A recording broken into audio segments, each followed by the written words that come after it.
And the phone rang, and I thought it was the people from the ice rink saying, we're ready to come and get you. I was working in California. And she handed me the phone, and it was, "Hello, Robin. This is Gene Kelly." And I was like, and this is how I close my cabaret show. I say to people, and I say, "Well, what do you say when your hero is on the phone?" I said, "I asked for an autograph," which always gets huge laughter. I said, "Don't laugh. Here it is." Hi folks, my name is David Hill and welcome to my new celebrity podcast, Schmoozing, where I take a deep dive into the careers of some of my favourite people and some of my friends. Today's episode is brought to you by the lovely people of 12A Studios, and sitting opposite me, controlling all things technical, is Jack Pallister. David, the sun is shining. We've just had a wonderful Easter weekend. And to top it all off, the creme de la creme, the cherry on top of the cake, we finally got our chocolate and our bread. Oh, Jack, chocolate. Wasn't it dreamy? Chocolate. And you had your favourite little M&S eggs, didn't you? I love those M&S I've never mini seen anyone. eggs. I love them.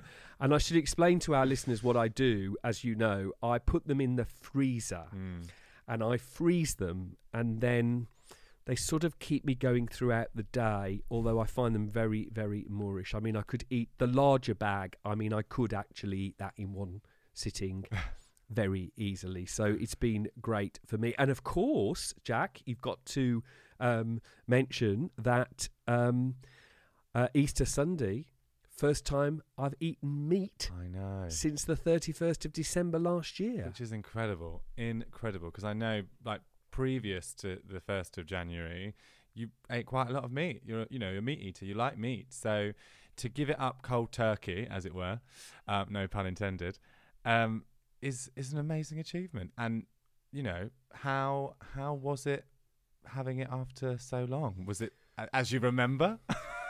Yeah, I think for me, actually, it has been somewhat life-changing because I only gave it up in January. That was my intention, to try and see if I could go 1 month without eating meat. My husband, Lucas, doesn't eat meat. He's a vegetarian, pescatarian. Mm-hmm. Obviously, we found ourselves with a lodger, namely you, Jack. And you don't eat meat. No. So it just made sense, actually, just not to... we all like fish, we all like seafood, so it just made sense that, when we're all cooking, to just kind of go down that sort of pescatarian route. Yeah, I think going forward, I'll have my, Sunday breakfast, as I do in normal times, down at the Ginger Pig. Oh. Restaurant on a Sunday with Lucas, one of my favourite restaurants ever, and they do the best, in my opinion, breakfast in Brighton and Hove, traditional English breakfast. So I think I'll carry on having that, but generally I think I'm going to be a sort of non-meat eater. I think, day to day. Now, whilst we were enjoying our Sunday Easter roast, we knocked back a few gin and tonics, and I'm glad to say that that's continued to Easter Monday. And today we're sampling a gin I've never actually tried before. What is it today, David? So this is a gin that's produced here in Sussex, down in Chichester. It's called Chichester Harbour Gin. It's one of my favourites, Jack. I know I say that a lot. Every week. It is one of my favourites. And I've mixed it with a Fentimans pink grapefruit tonic water with a slice of ruby red grapefruit to finish it off. And you would like this because this is slightly tart and very refreshing. And it's doing the job, Jack. Yes, I'm very much looking forward to sampling that for the first time. Before we move on to finding out who our very special guest is today, I just want to remind everyone who's listening to rate and review and, of course, subscribe if you enjoy listening to the podcast. And also a big thank you to everyone who is listening and who is reviewing and rating and subscribing. We obviously rely on that, and we are very grateful for your contribution. I would go as far as to say, Jack, that we love you. Yes, we j'adore. J'adore. That might be the gin talking, David. Anyway, today's guest is a bit of a legend. He is a legend, and of course, much like the Debbie McGee episode, his story is so phenomenal that we just couldn't possibly get it into 1 hour. So we're going to do it in 2 parts. So this is part 1, and a little bit of background for you, David. I was very lucky to meet today's guest when I was younger. He came into my ballet school to choreograph a piece for my my year group, and he oozed inspiration. And I remember just thinking, wow, this guy knows what he's talking about. He's really got a love for what he does. And even at a young age, I was a little bit sort of starstruck and inspired. He is an Olympic gold medalist, our second Olympic gold medalist on the podcast. He is an ice skater supremo, a musical theatre star, and a TV judge. It is the fantastic Robin Cousins.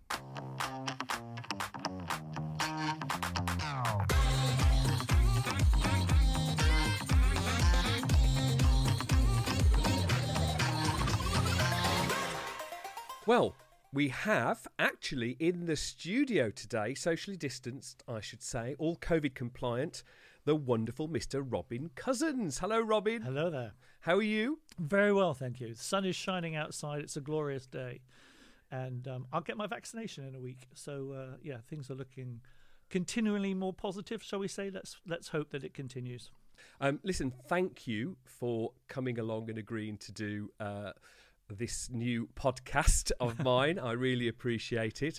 And I just wanted to start off with a little anecdote for our listeners and for you, Jack, as well, because you won't know this. And this anecdote, I think, goes back about 10 years. I think it's about 10 years. You might correct me, Robin. But around 10 years ago, I had to have surgery on one of my legs to have my very noticeable varicose veins removed. So I checked in to the local Nuffield Hospital in Brighton, and obviously I'm taken down to theatre. I have the operation, and as we all know, when you come round from an operation, when you're in that recovery room, you're in that kind of semi-conscious state. You're drifting in and out of sleep. You feel pretty groggy.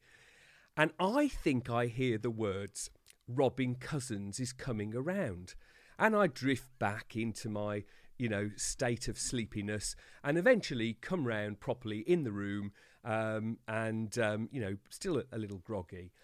And I remember hearing or thinking I heard a nurse say that. And I thought, no, it can't be, surely. I've just dreamt that. I've dreamt it. It's the anaesthetic playing tricks on me.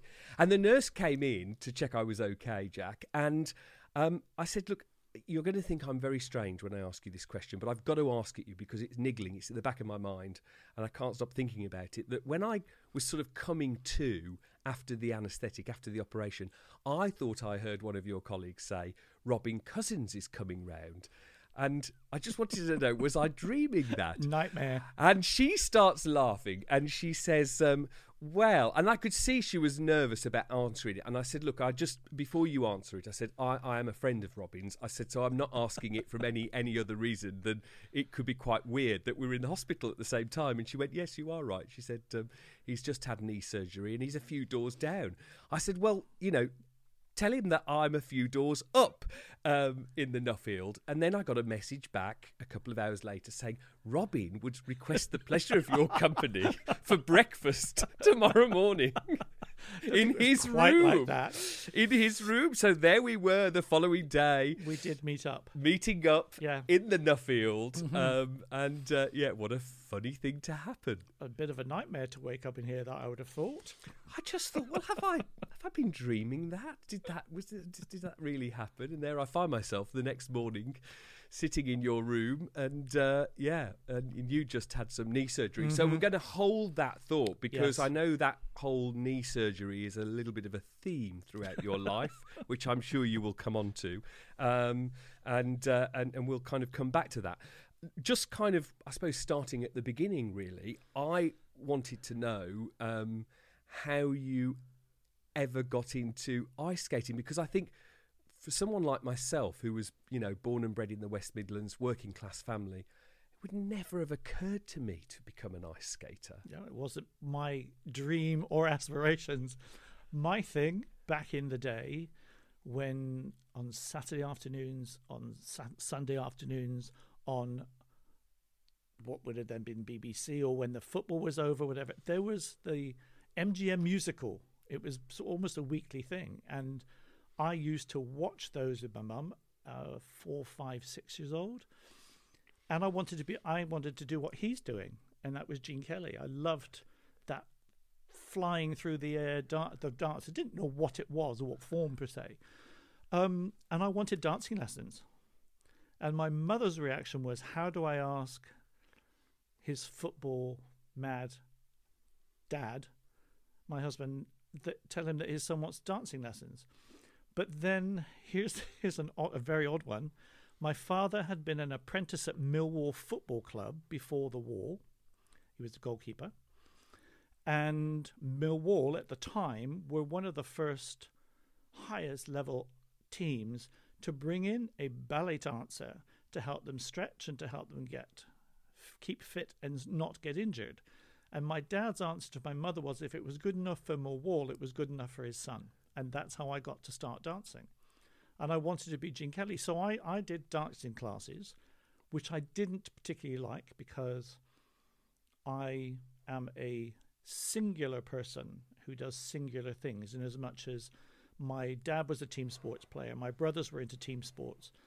My likes now are tennis, it was running, swimming, diving, all those things that you do on your own. Skate on my own. I've had partners, but I wouldn't have competed with one. I like to, I suppose, through my career in life, live or die by my own sword and not be able to blame anybody else.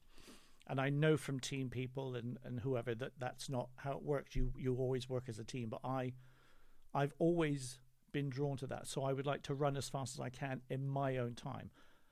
So the dancing classes were okay. We were then on holiday in Bournemouth. It was a hot summer day. My dad was playing clock golf with my brothers, and my mum and I were walking through the city centre and through the shopping arcade, and we stood in the doorway of this building because it was nice and cool. And in the window were all these posters for the Bournemouth Ice Follies, and it was glamorous and feathers and colour. Of course, I looked through the doors, and there at the Westover Ice Rink, people were on the ice skating around.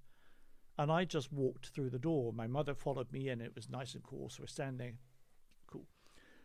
And I don't remember any of this. My mother says that, I said, can I have a go? And it was a lot more money than she had wanted or thought they could afford to pay. But anyway, I was on the ice. And I just remember the speed and being able to whiz around and go. I didn't know that I wasn't supposed to be able to do it, that it was the first time. I couldn't tell you any of that. But then my mother told the story that the gentleman came up to her and said, your son's really good. Where does he skate? And she said, no, he's never been on the ice before. And he said, no, don't lie to me. She said, no, we're from Bristol. We don't have an ice rink. So he told me where the ice rink was going to be built in Bristol. So jumping forward, and my dad who used to work in the city centre in the old council house buildings, he worked in the motor tax division. Every third week or whatever, he would take my brothers and we would go and get our haircut. But the only way I would go is if we actually drove back via Frogmore Street, which is not far from the city centre, where the ice rink was being built. And it was a few years later that I asked for skating lessons for a Christmas present. The dancing was still happening. I've done my grade 2 with honours. But I didn't like the idea of doing what everyone else was doing exactly the same way as them. I liked to do things my way. So in the garden, it was handstands and cartwheels. And if I did play football, to appease my family, I would always take the goalkeeper's job, because that way, while everyone else is running around with the ball, I could do handstands and hang upside down from the crossbars or whatever. So, but that was me, and I was always, if it was running, it was the 100 meters, and swimming, it was how fast can I go. So I was always a bit of a speed demon, I think, and not really thinking about the consequences of my actions in terms of jumping off a wall into a sand pit or on a trampoline or things. I just love that movement. And we went to the ice rink, and it was one of those sort of learn to skate classes. And my mum said, you can have so many lessons with this person or that one. I went, no. I want that lady over there that's smiling at me. And her name was Pamela Davis. Bristol was her first teaching job. She was 18 years old at the time. She was a contemporary of John Curry's. They trained together in Birmingham. Same coach. She had gone into ice dance. John was a free skater. But Pam took me from that learn to skate class right the way through to my first world championship, along with help from senior coaches in London and various things once we got to a certain level. But she is the reason that I skated the way I skate, that I have the attitude for the ice and that aptitude. And unfortunately, she died of cancer, but she had her leg removed and still managed to look gorgeous in the prosthetic on the ice. But I'm forever grateful for her. And jumping forwards to when it was Olympic time, Carlo Fassi, who had taught Dorothy Hamill, Peggy Fleming, John Curry, and then myself to Olympic glory, his first words to me were, I don't have a magic wand, so things can't just be made to happen. But what Pam did with you will allow me to do the best I can, and without her work, I couldn't do mine. So, I had 3 teachers throughout my entire career. And that's kind of unheard of. People kind of jump around a bit. But I think what I learned from Pam was the honesty. Have people tell you what you need to hear, not what you want to hear. And don't let them tell you what they think you want to hear. The truth is always the easiest and the best way forward. Now, when you just referenced your sort of inspiration, which was Gene Kelly, I flushed with embarrassment, because I think I'm right in saying that you have a fantastic black and white signed photograph from Gene Kelly, which you recently showed me, to which I then answered, Grace Kelly? I know. The caveat was we were over Zoom, and I was showing you the frame over the picture. So let's just allow you that. It was, but it was clearly a man. Yes, Robin. Let's I've got the great Gene Kelly. I've got to own that. I was very fortunate that he was a skating fan, and name dropping, but no name dropping. But through a friend of a friend, I was in her house looking at drawings that Vincent Minnelli had done for all his shows at Radio City Music Hall when he was the creative director there, and there were hundreds, and it was glorious. And the phone rang, and I thought it was the people from the ice rink saying, we're ready to come and get you. I was working in California, and she handed me the phone, and it was, hello, Robin, this is Gene Kelly. And I was like, and I this is how I close my cabaret show. I say to people, and I say, well, what do you say when your hero is on the phone? I said, I asked for an autograph, which always gets huge laughter. I said, don't laugh. Here it is. And it was not long before he died, but he was a skating fan. He knew who I was, which was beyond anything I could ever have thought of at the time. But I love all types of dance, but the way every time you watch him in any movie always looks spontaneous, and he may have rehearsed for an hour or a bit before, but it's just that feeling of dancing. Whereas when you watch an Astaire, you watch various people, you can see, there were hours of meticulous training. Sure. I love that idea of spontaneity. That's what got me through. And as I always said, I never won anything because of what I did. I only ever won it because of how I did it. And I got that inspiration all along from Gene Kelly and American in Paris, The Pirate, Singing in the Rain, all of that lovely stuff. And Pam encouraged that rather than try to pigeonhole me into, well, that's not how people should do it. And the one thing about skating is that even now, if I teach somebody, it's my version of what I was taught. It's not a textbook version. I'm teaching you how to do the double axel, the whatever the move is, with your capabilities. So you adapt, and then the next person will take what you gave them and pass it on. So whilst there is a technical rule book and everything else, the way it can be done is purely down to the person who's performing. And that's what got me, and that's what hooked me. And the fact that the ice rink was a place where once I am on my, as I call it, my white canvas, world just disappears. And I remember that feeling very early, mostly because if you were in the middle of the ice rink and the music was loud enough, you could pretend not to hear your mother telling you you had to get off the ice to go to school, or, you know, whatever you needed to do. And so that was that, the joy, I think, of what I did and what I still do now within the sport came from those early days with Pam. At what age were you when you met Pam? 6. So you were 6. 6. So yeah. 6 and 7. you 7. start working with her from that age. Did a learn to skate class, right? And, you know, and then it was you get told by a certain coach that you'll never make it. You're too impetuous. You're too tall, too skinny, and you've got white skates on, because we couldn't afford new skates. So my mother, we bought a pair, and my dad painted them black. Of course, the black would come off. And there is nothing like, and I absolutely remember this, being told no to determine in your brain that you are going to prove that person wrong. And I think one of the nicest compliments, thank you Daily Express, I believe, or Guardian, was one of the reporters who described me as an elegant string bean competing on the ice. I've got 2 questions. Mm-hmm.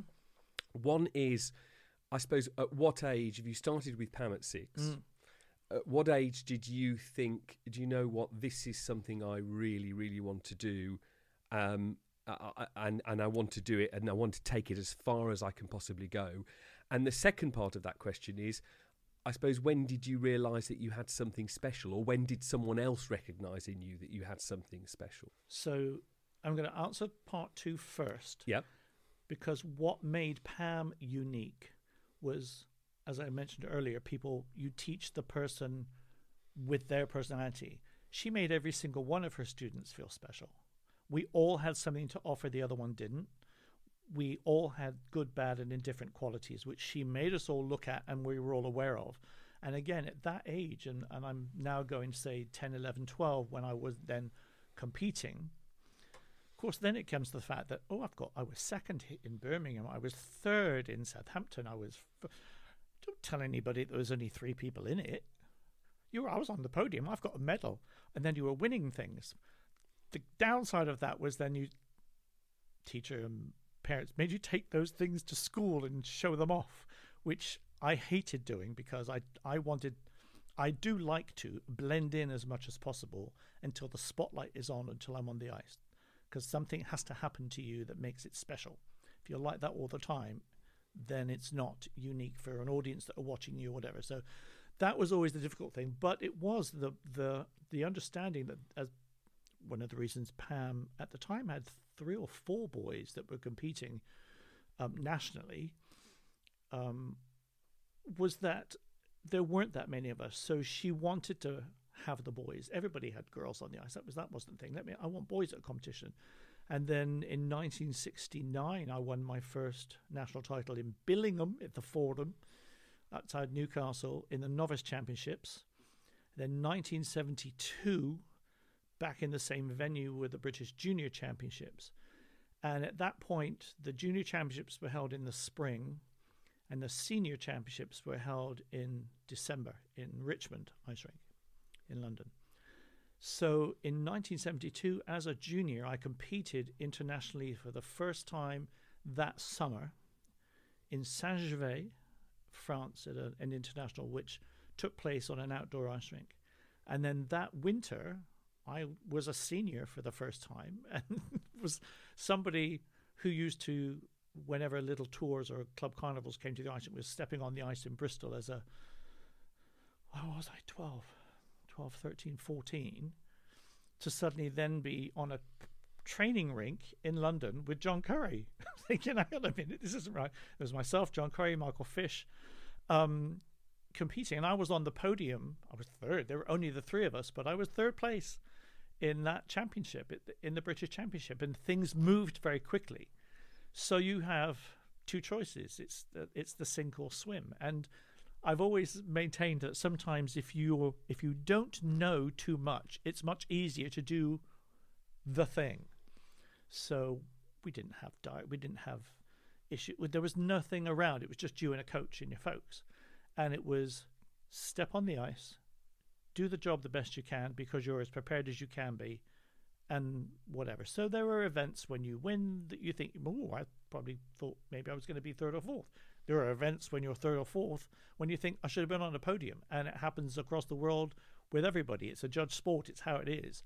Can you give us a sense of the level of commitment and training that you have to do to ultimately get yourself into a position where you'll find yourself competing at the Olympics? Because that must be pretty intense. It is. Well, it's how badly do you want something? So there's two things for this. So I'll tell you how it was for me, and unfortunately, it's still very similar for a lot of people across the board in sport, because we are not a sports-led nation as a whole. Yes, we have huge professional sports that are out there, and we have huge sporting heroes. But collectively at school level, we are not across the board playing field with schools, with sports. So it would be up at whatever hour, early in the morning, to then take the bus from the end of the road up at Sea Mills to get down to Park Street to walk to the rink to do skating before school.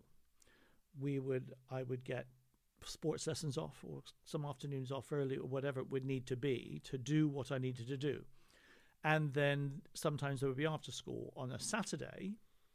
My brothers were at Bristol Grammar School. I was at the comprehensive school. I always say I failed my 11 plus in order to not have to go to school on Saturday, so that I could go to the ice rink. So I had one brother who was also playing in the Bristol Youth Orchestra. So my parents would alternate. One would take me to the ice rink first of all. The other would pick up the boys from school. We would then all go to Bristol, the rugby club, to watch the boys playing rugby or soccer, whatever it would be, or cricket. And then sometimes there would be, we've got to go and watch Nick in the concert in the orchestra. And everybody mucked in. It was what we did, and we didn't know any different. There was the S word, the dreaded sacrifice word, was never used in our house, because we all knew we were mucking in to do what we wanted to do. Again, I was probably too young to understand at the time, but I know for a fact that my brothers did extra paper rounds to pay for an extra skating lesson, or for us to have the petrol to drive to a skating competition. Dad would get a camper van, and we would all stay in the van overnight if we had to. Sometimes we would drive to the event, no matter where it was, 3 or 4 hours away, and I would get changed in my skates, in my skating outfit, in the car when we were about 20 minutes away, walk into the venue. We didn't know about stretching and warming up, but get ready, get on the ice, do your bit, and go home again, because that's what you love to do. The goal was to do what they love to do, whether it was, no matter what it is. The result is a happy extra, but it cannot be the reason you do something. If that's the reason, if that's what you want, it ain't ever going to happen. And no amount of money can pay for it, because you cannot buy natural talent and a gift. You can pay for it to be taught by the best, but if people say to me, oh, my kid's really talented, I'm so excited, so great, bring them back when they want to use it.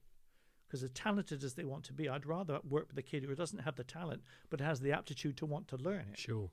And the hour and the effort. And there is something to be said for ignorance is bliss. And I learned a lot that way. My dad went to I remember going to the market with him to buy some swimmer rubber, that very dense rubber, and he put him in a pair of boxer shorts. And I used to wear them under my skating trousers, because as I said earlier, I would throw myself into the air, trying to learn the rotation, get what I need to do without necessarily knowing what was going to hit first. And usually it was a knee or a hip that hit before anything else. Eventually the blades did hit. And I suppose also with our sport, it's a bit of a feeling thing. Once you get the feeling for flying through the air, and I did have very good spatial awareness, and you land that first move, you suddenly look at the coach and go, now I know what you're talking about.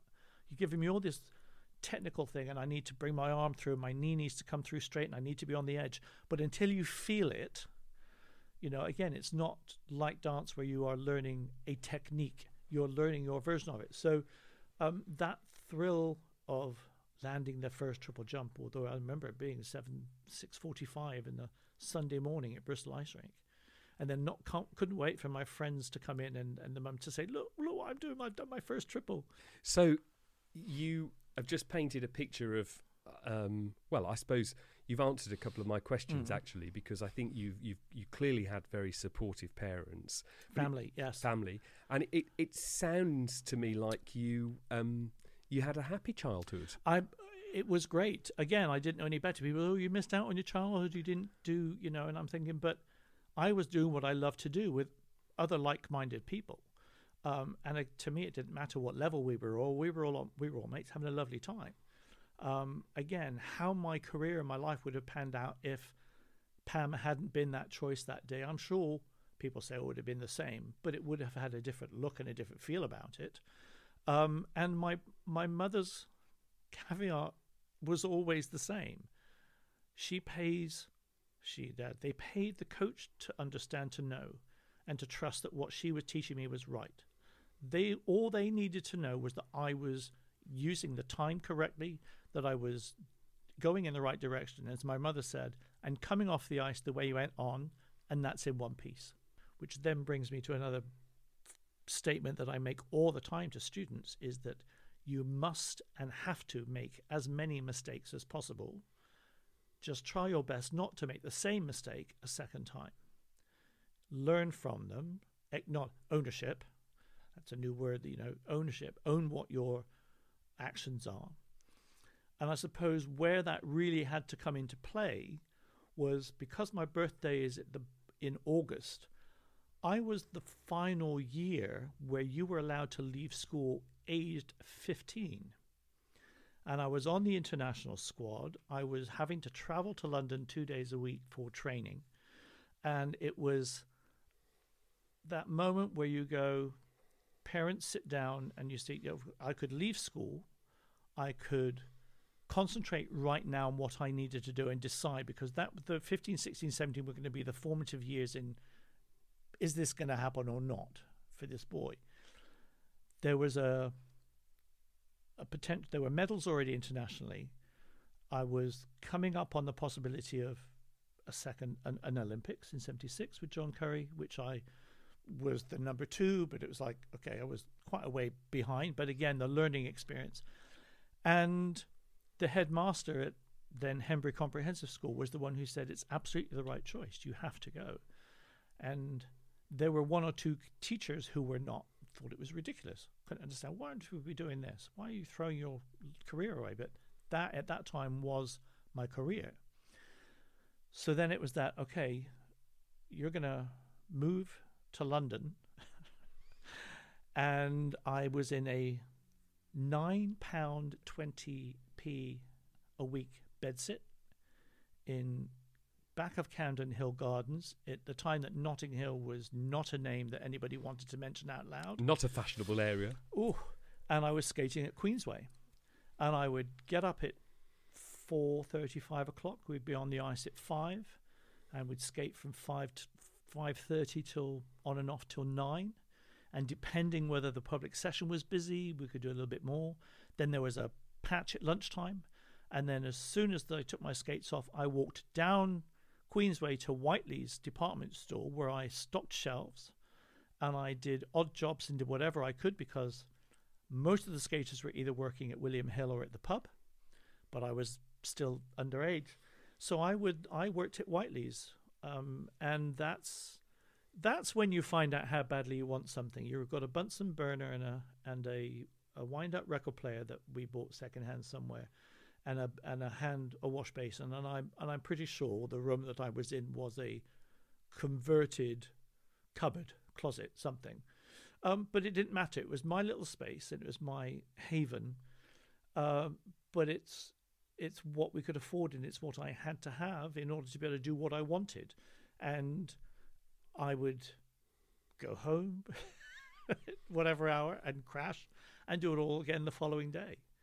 There were quite a few of us from the British squad at the time that were training at Queensland, so I wasn't on my own. I was one of the youngest, but again, that's where you find out how badly you want it. And that's also through that whole period, I had already had the first knee surgeries. Yes, it was. There were obstacles throughout, but nothing that I didn't feel worth trying to overcome. I mean, that is a very young age to pack up, leave the family home, leave the support and the only Monday through Friday. Friday afternoon, I was on that train back to Bristol. Yeah, I mean, it's still very. Yes. I mean, most modern parents today, I mean, they wouldn't conceive of their children doing that. 16. I turned 16 that summer, and then that was the thing. It was. Then I was moving into digs where there were other skaters staying. At the grandmother's in Kilburn.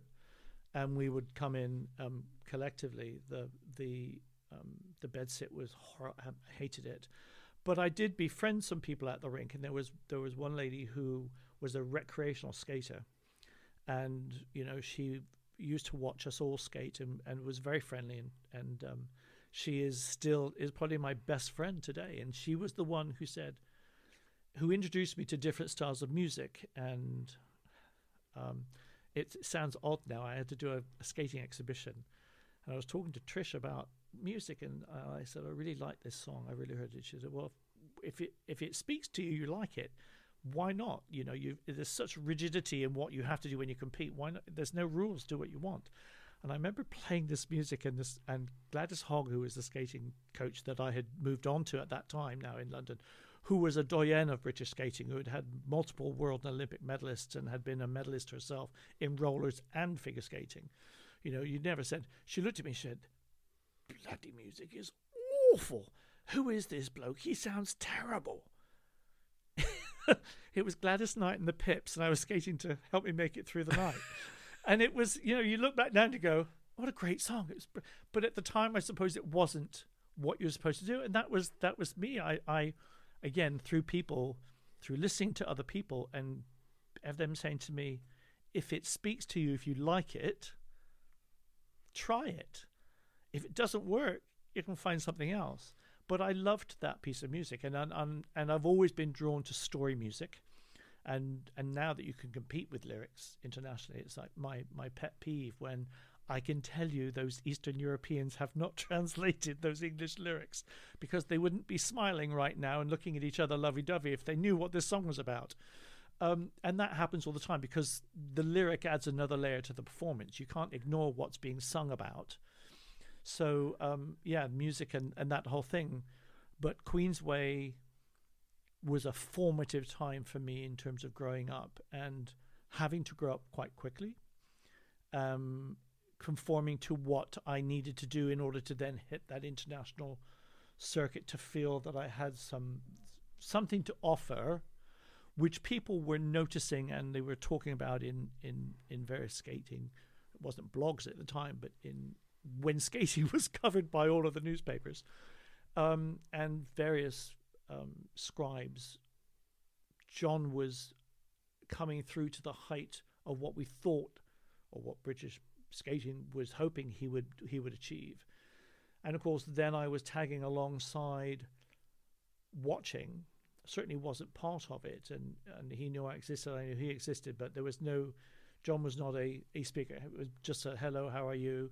But he had his motivation, his needs, and I had mine, which were so far apart at that time. But I got to, at European, world, whenever we went internationally as a British team, you train on the same ice together. So I got to watch and subconsciously learn a lot from him, and certainly through his conduct and how he was around the Olympics in '76, which certainly helped me, as I then had the same coach 4 years later, in terms of dealing with things and how to cope with the pressures that were coming at you. Well, that's a great segue actually into the next section, because obviously I want to talk about that whole Olympic story that you had.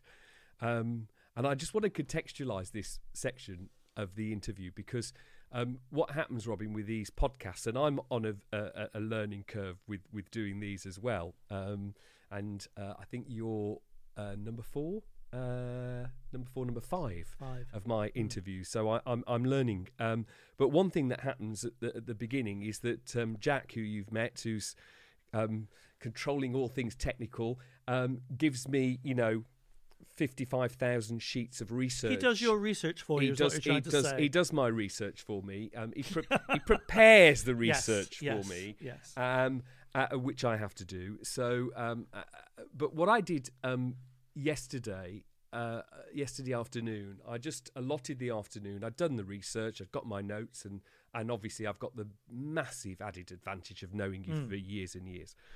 But I sat at my computer screen and just spent hours watching Robin Cousins perform on the ice. So I watched the Olympic performances, various other performances that you did. And at one point I had to say to Jack, I'm crying here. I mean, I'm finding this really emotional. Now, I think there was an element of just really sitting back and appreciating the sheer talent that you had, the beauty of the performances you're giving, the fact that I do know you, but I've only known you post that part of your career. So I'm now looking back at a Robin Cousins that I didn't know, and it just really moved me to the point where I was actually crying. I mean, I was finding it really, really emotional.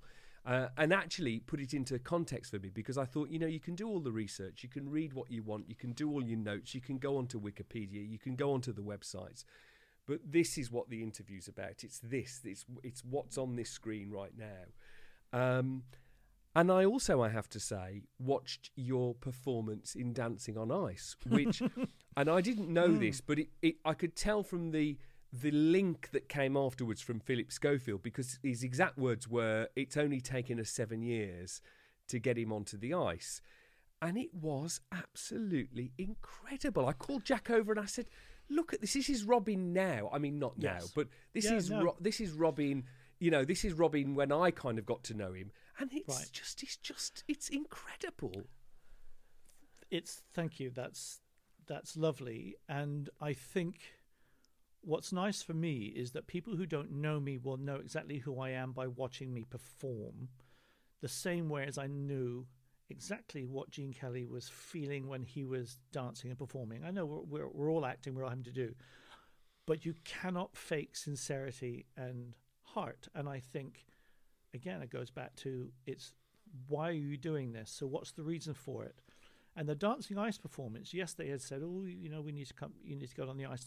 And my whole thing is why? Why? What is it? I had a phenomenal and very fortunate career that I was never supposed to have because of 7, 8 knee injuries, surgeries, etc., which again we will discuss. But I had finished my Holiday on Ice. I finished my professional performing career in 2000 with the performance at Holiday on Ice closing night in Brighton. Home audience, the show that gave me my pro life, and this was a moment for me to say, I've done everything I could do. I don't want to be that person when somebody goes, "Oh, look, love, oh, that's nice, isn't it? But it's not what you used to be." Because I heard somebody say that about somebody that I revered in Sadler's Wells Theatre, and I thought, I cannot allow myself, and I won't be that person. I want to make sure that when I put myself in front of an audience, that I'm giving them something that I would want to sit and watch, and that I feel comfortable doing. So, at the end of that performance, the final backflip, I skated to my dad's favorite song, which was My Way, and it kind of encapsulated everything that I had worked for, knowing that my family were there, and that was it. It couldn't get any better. And then, so yes, I have been on the ice, and yes, there's been music playing, but it hasn't been in public, and it certainly hasn't been on television. So when we were doing the Olympic special, and there was this reason to go, yes, this is an entertainment show. This is a hybrid. This isn't me now as the Olympian. This is me now as I am today. And I said, I need time to get myself to a point where I could deliver a short performance, find the right piece of music that again, gave me that feeling that I would want to step on the ice. And we'll talk about it. And that was the moment. And I'm thrilled that I got to do it, and it was lovely to have that reaction. And yeah, and that's again one of those latter performances that then makes people go down that YouTube hole that you can do for hours on end, and you go, oh, I didn't know they'd done that. I didn't know that was. And again, that's the beauty now for skaters around the world, is that they have history at their fingertips. And they can watch performances of names in the history book. If we didn't watch the championship as it happened on television, or you weren't there, I wouldn't have known who else was out there. But now you can log in and watch the Korean National Junior Championship, every single competitor, within 24 hours of it happening. So kids have access to their sport and their history. And again, that's across the board with sports, which is a wonderful, wonderful thing. But I still have people say, oh, I didn't know you did so-and-so, and you skated that piece of music, that was lovely, and etc. And funny enough, I was listening to Classic FM on Sunday morning, I think, and they were playing the theme from Thunderbirds, which was my very first skating music. So I put out a quick tweet about that. But yes, I love that I can point people into a direction where they can see that I did know and do know what I'm talking about. Now, our listeners, because this is an audio media, won't have seen what I just saw when you talked about that final performance in Brighton. You got quite emotional, Robin, didn't you? Yes. Yeah. I will never apologize for having that in me. I have an attachment and a love of my sport. And it's the family and the connection to all the people who made it happen.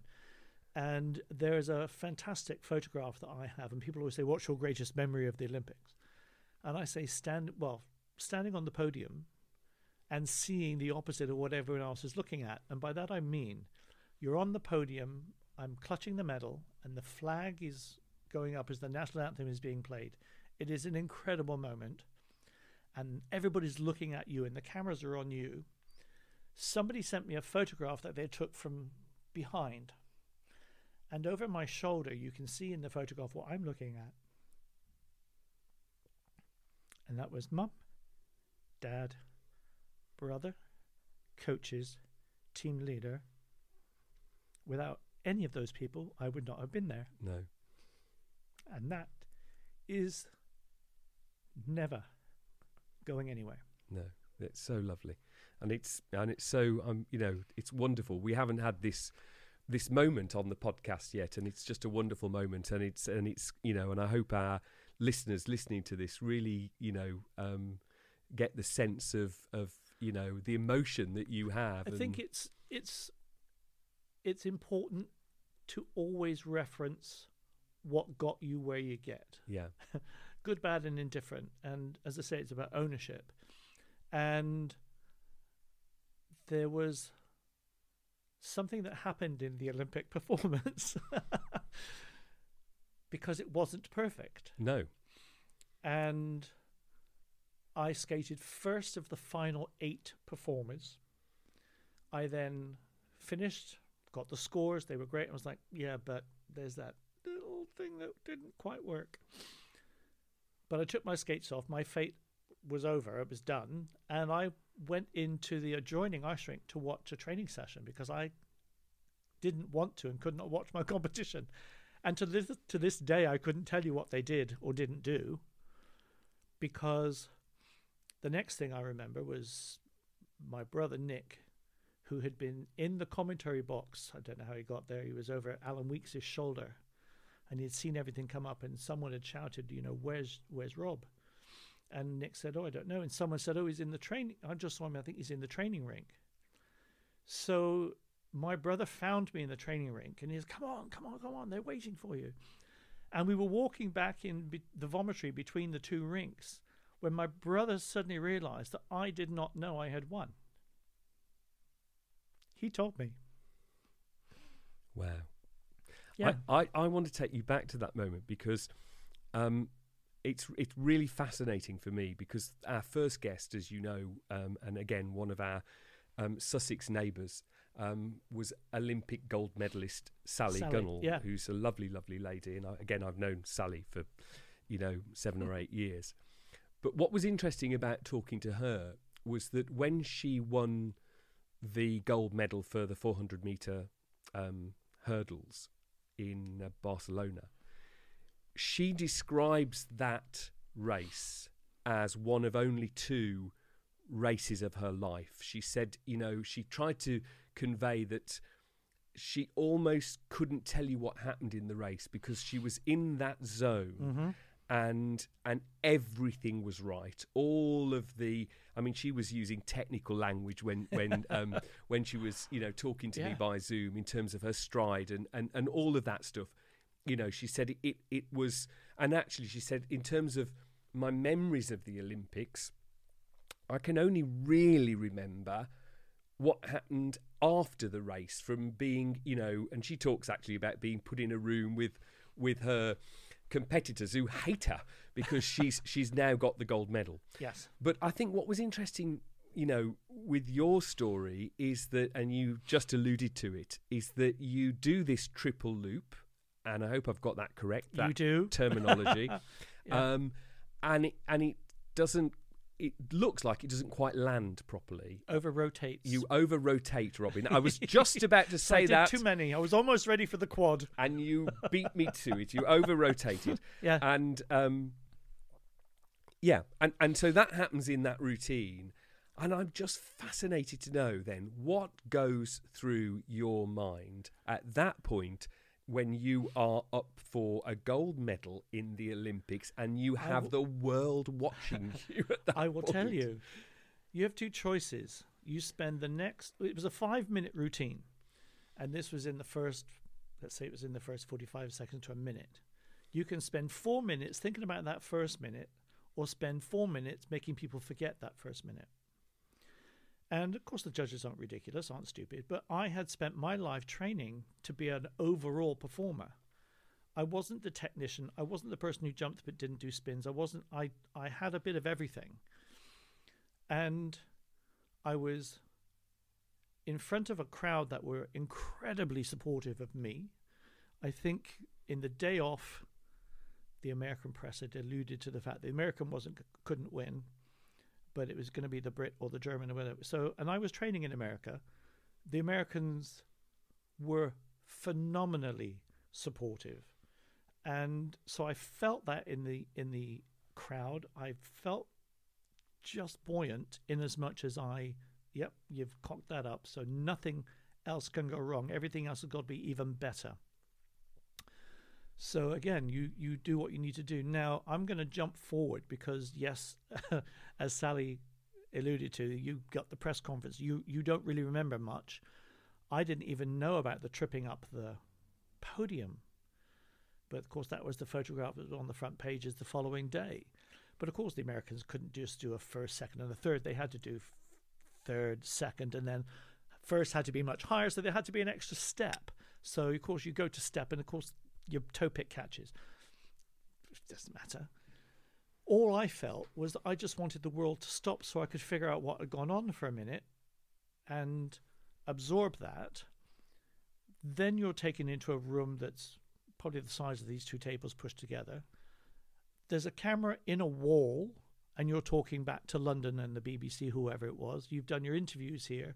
You haven't even... the medal's been taken away from you the minute you step off the podium because it's going to get inscribed, and they will bring it to wherever you are. I finally got to the chef de missions and the reception that the BOA were having, and the medal came back to me. But everything is a complete blur at that point. All I remember saying to somebody was that I was thrilled to win, of course, phenomenal, but from a performance point of view, it wasn't perfect. And I was going to use the World Championship that was less than 3 weeks later, a month later, to correct that. Cut forward to the World Championships, and a slight mistake in a short program. Well, I stumbled, just toe pick, splat. Nothing you can do about it. Carlo, we just laughed. Meant, and of course I was skating after Hoffman in the free program, meant that he needed to make mistakes. I needed to be perfect, etc. When Carlo sent me onto the ice, Hoffman had already skated. And he grabbed me, and he always does. He used to hold the back of your collar, and as you go off, he would tap your butt by the backside and flip you off. Go, off you go, go. And he had me, and he said to me afterwards, I didn't know if I needed to say it, if I should say it or not. But he went, I've done the calculations. You cannot win. See these people? They're here for you. This is your last competition, last performance. Go have a good time. Because he knew that for me, I've always maintained the audience were the one that are paid. Yes. They're the people I'm performing for. The judges are there for free. And someone once said to me, get the audience on your side and make the judges think they've missed something. So I did the performance of my life at that World Championships. I threw an extra triple loop in. So I did exactly what I set out to do. And I came off the ice. My grandmother was in the audience for the first time ever. And it was the most incredible feeling that I won the gold medal for free skating. And I did that. I got a silver medal at the World Championships. I was the Olympic champion, but I had done exactly what I said I was going to do 3 weeks earlier, and that was correct the mistake. So you win some, you lose some, but you will always come out on top if you put yourself first. Of course. And do what you need to do for your own benefit. And then that carried me through into a holiday on ice where, as Sally alluded to, you've got to try and figure out what just happened. And every night they would play the Olympic fanfare, and there would be a big announcement in French, German, whatever it would be. Ladies and gentlemen, Holiday on Ice is proud to present. And I was doing a version of my Olympic performance. And suddenly, from doing it 6 times a year, that I was doing it 13 times a week on a small ice rink in spotlights. And it was mid-rehearsals, and I was trying to get it, and I was trying to have it happen when Stephanie Andros, who is the choreographer for Holiday on Ice and great friend now, sat me down and said, you have to allow yourself 2 things. You have to allow yourself to become comfortable in the ice show environment, which is so very, very different. But she said the best way to make that happen is to allow yourself to be, yes, acknowledge that you are the best amateur in the world. Now allow yourself to be the worst professional in the world, and learn everything that you need to do in order to put those performances back together so that when you step off the ice at the end of a 3-show Saturday or a 6-show weekend, you go, yes, I'm tired, but I've done the best I can. Well, that performance was really good. And know that you can walk away leaving an audience happy. So it took me a while because I wanted every performance to be the Olympic performance. Of course, that can't ever happen. That's tucked in the pocket. But eventually what it did allow me to do was go, hang on a minute, there's other things out there now. That Olympic medal is giving me the opportunity to explore. So, well, hey, let's go and see where that takes me, because there's always got to be something else. And would you say that Olympic gold changed your life? Yes. Yeah. Yes. I would also say that, people would open doors and you would have offers and you'd have all of this. And I would have had that anyway, because I would have gone, hello, can you? I would have made that door. I'd have found the key. I would have done whatever I needed to do because I wanted to do what I did. And the performance, as I say, the audience getting out there. I wasn't a competitor. I hated competing, but I loved to perform. So the only difference, again, with somebody like Sally and the athletes, that's an instant result. Whereas I waited nearly an hour and 15 minutes after my performance to find out. Now they don't wait nearly as long because the performances are shorter and there's less people in a warm-up. But I wonder if I had been last to skate at the Olympics, whether the performance would have been the same, whether I would have felt the same, who knows. And of course, no two performances will ever be the same. So what would it have been like the following day? You know, you're not invincible. We're all capable of mistakes. It's just how you deal with them. Well, that was part one of my conversation with my very good friend, Robin Cousins. And please don't forget to listen next week to part two, where we continue the fascinating conversation. If you've enjoyed today's episode, please rate, review, and above all, subscribe. And you can also follow us on social media. Just check out David Hill Official on all the normal platforms. Stay safe, stay positive, and stay with me for more celebrity schmoozing next week.